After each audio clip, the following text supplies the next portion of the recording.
Hi hello ನಮಸ್ಕಾರ. ಕರಾವಳಿ ಕಿಚನ್ಗೆ ಸ್ವಾಗತ. ನಾನಿವತ್ತು ನಿಮಗೆ ಟೇಸ್ಟಿಯಾಗಿ ಹಾಗೆ 10 ನಿಮಿಷದಲ್ಲಿ ಆಗುವಂಥ ಚಕ್ಲಿ ಮಾಡೋದನ್ನ ಹೇಗಂತ ಹೇಳ್ಕೊಡ್ತೀನಿ. ನೋಡಿ ಚಕ್ಲಿ ಎಷ್ಟು ಚೆನ್ನಾಗಿ ಕುರುಮಾಗಿ ಬಂದಿದೆ.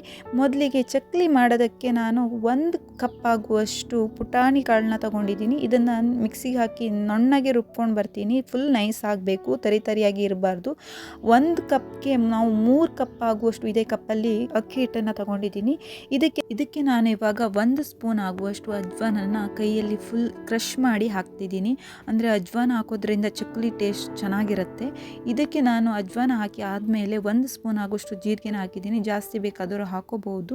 ಇವಾಗ ಜೀರಿಗೆ ಹಾಕಿ ಆದಮೇಲೆ 1 ಸ್ಪೂನ್ ಆಗುವಷ್ಟು ಚಿಲ್ಲಿ ಪೌಡ್ರನ್ನು ಹಾಕ್ತಾಯಿದ್ದೀನಿ. ಚಿಲ್ಲಿ ಪೌಡ್ರು ಜಾಸ್ತಿನೂ ಹಾಕಬಹುದು, ಅಂದರೆ ನಿಮ್ಮ ಖಾರಕ್ಕೆ ತಕ್ಕಂತೆ ಹಾಕಿ. ನಾನು ಅದಕ್ಕೆ ಈಗ 1/4 ಟೀ ಸ್ಪೂನ್ ಆಗುವಷ್ಟು ಹಿಂಗನ್ನು ಹಾಕ್ತಾಯಿದ್ದೀನಿ. ಜಾಸ್ತಿ ಹಾಕೋದು ಬೇಡ, ಯಾಕಂದರೆ ಅದು ಸ್ಮೆಲ್ ಹೊಡೆಯುತ್ತೆ.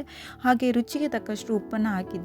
ರುಚಿಗೆ ತಕ್ಕಷ್ಟು ಉಪ್ಪು ಹಾಕಿ ಆದಮೇಲೆ ನೀವು 1-2 ಸ್ಪೂನ್ ಆಗುವಷ್ಟು ಬಿಳಿ ಎಳ್ಳನ್ನು ಹಾಕಿ. ಬಿಳಿ ಎಳ್ಳು ಹಾಕೋದ್ರಿಂದ ಚೆನ್ನಾಗಿರುತ್ತೆ.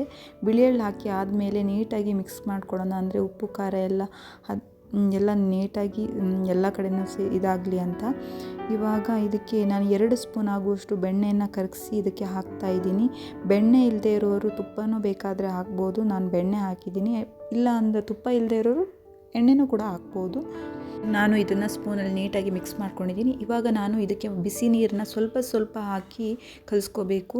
ಅಂದರೆ ಒಂದೇ ಸಲ ನೀವು ಬಿಸಿ ನೀರನ್ನ ಹಾಕಿಬಿಡಬಾರ್ದು. ಸ್ವಲ್ಪ ಹಾಕಿ ನಿಮಗೆ ಎಷ್ಟು ಬೇಕು ನೋಡಿ ಅವಾಗ ಹಾಕೋಬೇಕು. ಬಿಸಿ ಇರೋ ನೀರನ್ನೇ ಹಾಕಿ ಚೆನ್ನಾಗಾಗುತ್ತೆ. ನೀಟಾಗಿ ಮಿಕ್ಸ್ ಮಾಡಿಕೊಂಡು ಸ್ವಲ್ಪ ಹಾಕಿ ಈ ಚಪಾತಿ ಹಿಟ್ಟು ನಾದ್ತೀವಿ ನೋಡಿ, ಅಷ್ಟು ಹದದಲ್ಲಿ ಆದರೆ ಸಾಕು. ನೋಡಿ ಇವಾಗ ನಾನು ಇಷ್ಟು ಹದದಲ್ಲಿ ಇದನ್ನು ಕಲಿಸ್ಕೊಂಡಿದ್ದೀನಿ. ಅಂದರೆ ಜಾಸ್ತಿ ಮೆದು ಆದರೆ ಚಕ್ಲಿ ನಮಗೆ ಮುಳ್ಳುಮುಳ್ಳಾಗಿ ಬರಲ್ಲ, ಅದಕ್ಕೋಸ್ಕರ. ಹಾಗೆ ಮತ್ತು ತುಂಬ ಮೆದು ಆಯಿತು ಅಂತ ಹೇಳಿದ್ರೆ ಒಡೆದು ಬಿಡುತ್ತೆ, ಅದಕ್ಕೋಸ್ಕರ ಇದರಲ್ಲಿ ಕಲಿಸ್ಕೊಂಡ್ರೆ ಸಾಕು. ಇವಾಗ ನಾನು ಚಕ್ಲಿ ಮೋಲ್ಡ್ ತೊಗೊಂಡು ಅದಕ್ಕೆ ಸ್ವಲ್ಪ ಎಣ್ಣೆನ ಸವರ್ಕೊಂಡಿದ್ದೀನಿ. ಎಣ್ಣೆ ಸವರಿ ಅದಕ್ಕೆ ನಾನು ಸಿಲಿಂಡರ್ ಗಾತ್ರ ಆ ಥರ ಶೇಪ್ ಮಾಡಿಕೊಂಡು ಇದರೊಳಗೆ ಹಾಕ್ಕೊಳ್ತಾ ಇದ್ದೀನಿ.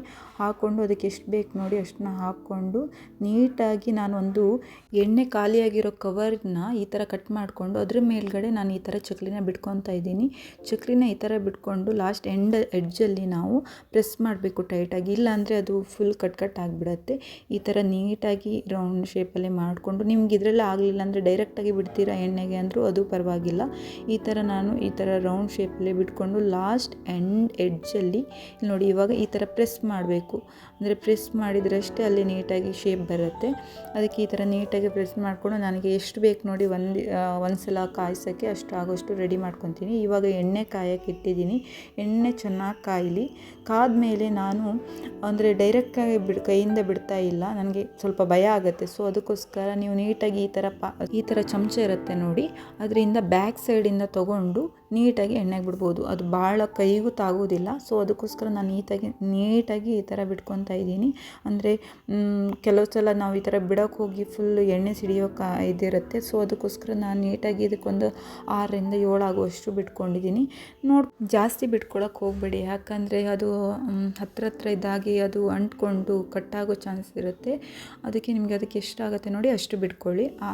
ಇವಾಗ ಈ ಥರ ನೊರೆ ಕಡಿಮೆ ಆಗೋ ತನಕ ನೀವು ಯಾವುದೇ ಕಾರಣಕ್ಕೂ ತಿರ್ಸ್ಕೊಳಕ್ಕೆ ಹೋಗಬೇಡಿ. ಅದು ಫುಲ್ ನೊರೆ ಕಮ್ಮಿ ಆಗ್ತಾ ಬರ್ತಾ ಇದ್ದಾಗೆ ಮಗ್ಚಿ ಹಾಕಿದರೆ ಆಯಿತು, ನೀಟಾಗಿ ಬೇಯುತ್ತೆ. ಮತ್ತು ಫಸ್ಟಿಗಷ್ಟೇ ಹೈ ಫ್ಲೇಮಲ್ಲಿರಬೇಕು. ಆಮೇಲೆ ನೀವು ಮೀಡಿಯಮ್ ಫ್ಲೇಮಲ್ಲೇ ಇಟ್ಕೊಂಡು ಇದನ್ನ ಕಾಸ್ಕೋಬೇಕು. ಇಲ್ಲಾಂದರೆ ಹೊರಗಡೆ ಬೆಂದುಬಿಡುತ್ತೆ, ಒಳಗಡೆ ಮೆದುವಾಗಿರುತ್ತೆ. ಸೊ ಅದಕ್ಕೋಸ್ಕರ ನಾವು ಸಣ್ಣ ಉರಿಯಲ್ಲೇ ಇದನ್ನ ಫ್ರೈ ಮಾಡ್ಕೊಳ್ಳೋಣ.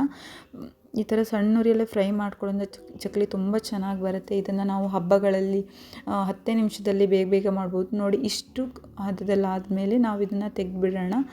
ನೋಡಿ ಇಷ್ಟು ಹದ ಬಂದರೆ ಸಾಕು. ಅದು ನಿಮ್ಗೆ ಈಗ ನೋಡ್ಬೇಕಾದ್ರೆ ಬೆಳ್ಳಗೆ ಅನಿಸ್ಬೋದು, ಬಟ್ ತುಂಬ ಚೆನ್ನಾಗಿ ಕೆಂಪಗಾಗಿ ಬಂದಿರುತ್ತೆ. ನೀವೇನು ಕೆಂಪಗೆ ಬಂದಿಲ್ಲ ಅಂತೇಳಿ ಜಾಸ್ತಿ ಡೀಪ್ ಫ್ರೈ ಮಾಡೋಕ್ಕೆ ಹೋಗಬೇಡಿ. ಹಾಗೆ ಈ ವಿಡಿಯೋ ಇಷ್ಟ ಆಗಿದ್ದರೆ ಪ್ಲೀಸ್ ಲೈಕ್ ಮಾಡಿ, ಹಾಗೆ ಶೇರ್ ಮಾಡಿ, ಕಮೆಂಟ್ ಮಾಡಿ. Thank you.